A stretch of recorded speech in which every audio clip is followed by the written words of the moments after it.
ဘာဝဖြစ်မလဲဆိုတော့ easy file လေးတစ်ချက်ပြန်ရှင်းပြမယ်နော်အဲ့တော့အခုဒီမှာဆိုလို့ရှိရင်ဒါပြသွားတာကribbon လေးတွေပေါ့နော် customize ribbon မှာမှကိုကမှာသူကဘယ်လိုပြောမလဲဒီအားကျတော့ရင်းဒီပုံကြည့်ပြီးတော့ချက်ဟိုငငယ်ကစာချက်နေပြီမချက်နေကြတော့မလို့အလွယ်မှန်နည်းလေးတစ်ချက်ပြောပြမယ်။ဘာကြည့်လဲဆိုတော့သူကဒီအိမ်ရဲ့ဆိုလို့ရှိရင်ဒီသူ့ရဲ့ပုံမှာမြားလေးပေါ့နော် left click မြားလေး right click မထောက်အောင်နော်မြားလေးတစ်ခုတင်လိုက်တာနဲ့ဒါကဘာလို့ရင်းနေဆိုတော့သူကစာလေးတစ်ခါလေးပါပြီးသားအဲ့ရလေးကိုကြည့်ပြီးတော့ကိုကလွင်လုံးနေမှာမှတ်ပြီးတော့လုပ်သွားမယ်ဆိုလို့ရှိရင် easy ကလွယ်တယ်မခက်ဘူးနော် easy ကလွယ်တယ်မခက်ဘူးအဲ့တော့ဘာလို့လဲခုထောက်လိုက်တာလဲသူကဘာပြလဲဆိုတော့customize sorry customize quick asset toolbar ဆိုပြီးပေါ်တယ်အဲ့ရကိုထောက်ပြီးတော့ကိုကဒီမှာ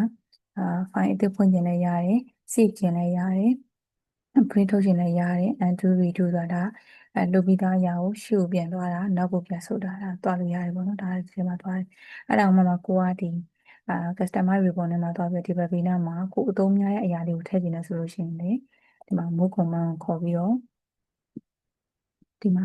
move command ခေါ်ပြီးဥပမာခဏလေးဥပမာလုပ်ပြမယ်နော်ဒီမှာကိုက copy ကိုထည့်ခြင်းနဲ့ပဲဒါထည့်ခြင်းနဲ့ဆိုရင် copy လေးကို select ပြီး add ကိုနှိပ်ပြီးတော့ဒီဘက်မှာတော့ပေါ်လာတွေ့လားဒီဘက်မှာဒီအခုဆောင်းရဆိုလို့ရှိရင် save ရယ် undo ရယ် redo ရယ် camera ဆိုပြီးရှိတယ်ပေါ့နော်အခု copy ကိုထည့်လိုက်တယ်ဆိုတော့တော့ဝင်သွားပြီဝင်သွားတော့ okay ပေးလိုက်ရင်ဟောဒီဘက်နားမှာ copy ဆိုတာလေးပါလာပြီနော်အဲ့လိုမျိုးလေးပါလာတယ်သူကအဲ့တော့ကိုယ့်ဒီကိုယ့်ရဲ့ set ကဘာလို့ရှိနေဆိုတော့ data တွေကိုdata တွေပဲဟုတ်မယ်သူက tab တွေခေါ်မှာပေါ့နော်ဒီ tab တွေကိုကိုကထပ်ပြီးတိုးခြင်းနဲ့ short ခြင်းနဲ့ဆိုလို့ရှိရင်လုပ်လို့ရတယ်အဲ့ဒါမှကိုကပြန်ပြီးတော့ဒါကို short ခြင်းနဲ့ဆိုလို့ရှိရင်လည်းသူ့အပေါ်မှာ right click ထောက်လိုက်ထောက်ပြီးရင်remove frame ကိုယ့် set ပါနှိပ်လိုက်လို့ရှိရင်ဟော normal တိုင်းပြန်ဖြစ်သွားပြီပေါ့နော်အဲ့တော့ဒီမှာဆိုလို့ရှိရင်ဒါဆိုရင် bold 1 easy ပေါ့ဟုတ်ဒါလေးမြင်ရလားမသိဘူးနော်တယောက်တည်းပြောသွားလိုက်တာမြင်ရလားမသိဘူးနော်မြင်ရတယ်ဟုတ်ဒါအခုဒါလေးဆိုလို့ချင်းပို့ဝမ်းဆိုလို့ချင်းဒါဒီဒီ web book ရဲ့တိုင်တယ်လို့ခေါ်တာဒီ web book လေးကိုဒါနာမည်နေပြောင်းသုံးလို့ရတယ်ပြီးလို့ရှိရင်ဒီမှာအာ auto hide ribbon ရှိရယ် show tab ရှိရယ် show tab and command ဆိုပြီးရှိတယ်ဒီမှာနော်အကုန်လုံးမြင်တာလို့တစ်ချက်ပြပေးမယ်ဒါကဘာလို့ပြပေးရလဲဆိုတော့တစ်ခါကြားလို့ရှိရင် Excel ကိုအိမ်ထဲမှာပဲကွာဒီတာပေါင်းတာနှုတ်တာတည်တယ်ဖုန်းလာတွေတည်တယ်ရိုက်ထည့်တယ်ဒါပေမဲ့တစ်ခါကြားလို့ရှိရင်လက်ကလုံများတော့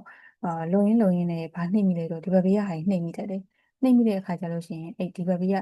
ဟိုအဲ့စာရီပျောက်သွားလို့ရှိရင်ဘယ်ကိုပြန်ဖော်ရမှန်းမသိဘူးအလုပ်ကလည်း print ရလည်းထုတ်ရတော့မယ်ပြီးတောင်းနေရတယ်တောင်းနေကိုကပေးရတော့မယ်ပုံမှန်ဓာကြီးကပျောက်သွားလို့ဘာမှလည်းဆက်လုပ်လို့မရဘူးဆိုလို့ရှိရင်မျက်စိလဲနေမှာဆိုလို့ဘာလို့တော့ကိုယ်လည်းဖြစ်ဘူးတော့လေတစ်ချက်တတိထားအောင်လို့ပြောပြတာပေါ့နော်တိထားရဲဆိုတော့လေလွယ်တာပေါ့အရင်ရှာနေကြမလို့တော့ပေါ့နော်အဲ့တော့သူကဒီညားလေးကိုထောက်လိုက်တာနဲ့ auto hurry ပုံဆိုပေါ်တယ်ပေါ့နော်တစ်ချက်နှိပ်ရမယ်နော်ဟောပျောက်သွားပြီ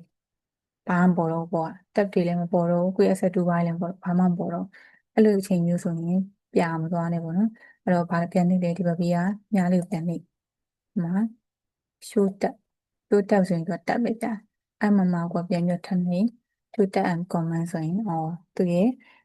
normal အတိုင်းပြန်ပြီးတော့ပေါ်လာပြီပေါ့နော်normal တိုင်းပြန်ပေါ်လာပြီဆိုတော့ကိုလုံနေကြအရာတွေပြန်ပြီးဆက်လုပ်လို့ရတယ်ပြီးရင်အခုဒီမှာတော့ဒါ fine လေးတော့ဟိုဖြစ်မပြတော့ဟိုပြီးလို့ရှိရင်တစ်ချက်ဆန်းကြည့်လိုက်နော်ဒါလေးကိုမတော့ထောက်လိုက်တာနဲ့ပေါ်တွေ့လိုက် minimize ဒါဆိုလို့ရှိရင် restore down ဒါဆို minimize ချလိုက်တယ်ပြန်ပြီးပေါ်ခြင်းနဲ့ဆိုရင်ဒါမျိုးလေးတော့မှဒီနှစ်ခုဒီ cross ကကြတော့လုံးဝ close ဆိုပြီးတော့ပေါ်ပြီတွေ့လား file ကိုပိတ်ချင်တဲ့အခါမျိုးမှာဒါနှိပ်ထားပါနော်အဲ့တော့ဆောင်းနာပြောသွားသလိုမျိုးပဲဒါလေးဆိုလို့ရှိရင်ဒါဆိုလို့ရှိရင် file တက်ပြီးရင်တစ်ခုချင်းလေးပြန်ပြီးအသေးလေးရှင်းပြမယ်နော်ဒါဆို home တက်ပါနော်home tab ဒါဆိုလို့ရှိရင် insert draw tab page layout tab ကိုကဒါလေးကိုမျှလေးရွှေ့နှိမ့်နေသွားတာ ਨੇ သူကသူ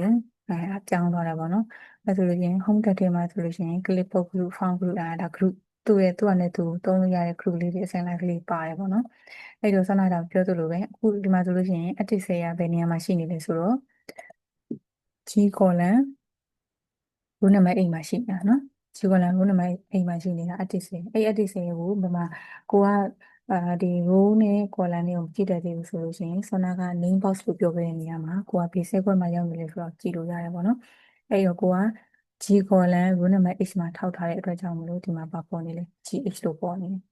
နော် GH လို့ပေါ်နေနော်အဲ့ဒါကိုကြည့်လို့ရတယ်ဒါဆိုလို့ရှိရင် name box ဒါဆိုလို့ရှိရင် formula ပါဒီမှာဆိုလို့ရှိရင်တစ်ချက်ပြမယ်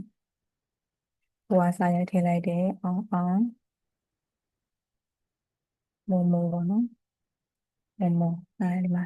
ဒါဆိုလို့ရှိရင်ကိုကဒီမှာတွေ့လားသူ့ formula ပါမှာဒီမှာစာလေးတွေပြန်ပြီးတော့ပေါ်ပြီးနေတာပေါ့နော်ပေါ်ပြီးနေရဆိုလို့ရှိရင်